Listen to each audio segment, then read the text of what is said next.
பசுமை பாரத் தாய்க்குடியில் பயணிக்க அனைத்து நல்லவங்களுக்கும் உலக நாட்டு மக்கள் அனைவருக்கும் என்னுடைய பணிவான நன்றி கலந்த வணக்கத்தை தெரிவித்துக் கொள்கிறேன் ஐயா.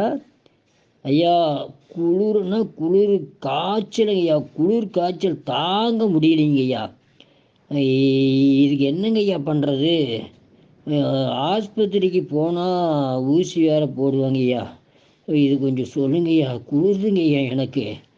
அப்படிங்களையா, நீங்கள் போகாதீங்க, யாரையாவது நாட்டு மருந்தை கடைக்கு அனுப்புங்கய்யா. பேரரத்தன்னு கேளுங்கய்யா, நிலவேம்பன்னு கேளுங்கய்யா.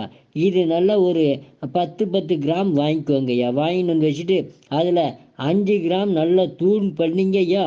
1 லிட்டர் தண்ணியில் போட்டு 100 மில்லியை சுண்டை காய்ச்சி அதை காலையில் மத்தியானம் சாயந்தரம் 3 வேளை சாப்பிட்டு வாங்கய்யா. 3 நாளில் குளிர் காய்ச்சல் பறந்து போங்கய்யா. நிஜமாவா ஐயா சொல்கிறீங்க? நான் நாளைக்கே செய்கிறீங்க ஐயா. நன்றிங்க ஐயா. வாழ்க வளர்க உயர்க. நன்றி, வணக்கம்.